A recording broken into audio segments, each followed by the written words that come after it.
कृष्ण। भारत की 7 प्राचीन और पवित्र नगरियों में से एक है मथुरा। मथुरा में भगवान कृष्ण का जन्म हुआ था।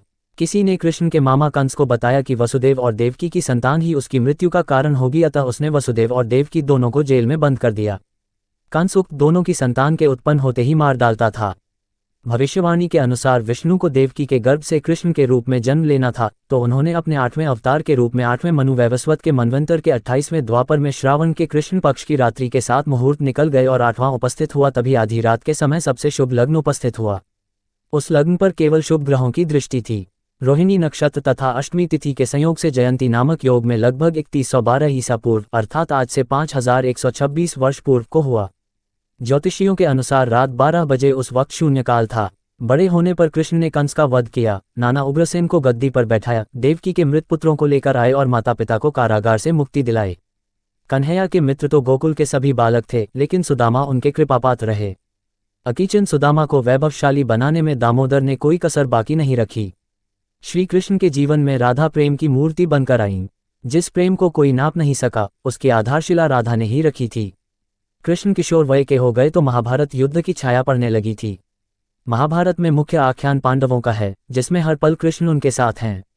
महाभारत को अर्जुन व्यापार कहते हैं, तो कृष्ण ने इसे धर्मयुद्ध बताया। युद्ध के शुरू में ही श्री कृष्ण ने कहा, जहां धर्म है वहीं कृष्ण है और जहां कृष्ण है वहीं विजय है। महाभारत के छठे पर्व भीष्म पर्व में भगवद गीता है। भगवान ने इसे गाकर अर्जुन को सुनाया, इसलिए इसका नाम गीता पड़ा। श्री कृष्ण ने कहा कि सज्जनों की रक्षा व दुष्टों के संहार के लिए मैं हर युग में अवतार लेता हूं। इसीलिए महाभारत को धर्मयुद्ध कहा जाता है। द्रौपदी को युधिष्ठिर जुए में हार गए। भरी सभा में दुर्योधन और दुःशासन जब द्रौपदी का चीरहरण करने लगे तो जनार्दन ने रक्षा की। सुभद्रा का विवाह उसके मन के विरुद्ध होने के समाचार पर उसका अपहरण किया और अर्जुन से शादी कराई। जरासंध से युद्ध कर श्री कृष्ण ने 16,000 कन्याओं को उसके चंगुल से छुड़ाया। महाभारत युद्ध के मैदान में मोहग्रस्त अर्जुन को गीता का उपदेश दिया।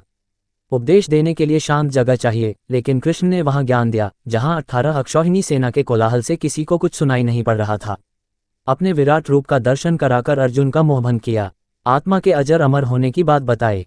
जैसे उद्धव में ज्ञान था लेकिन भक्ति नहीं, उसी प्रकार अर्जुन में भक्ति तो थी लेकिन ज्ञान नहीं।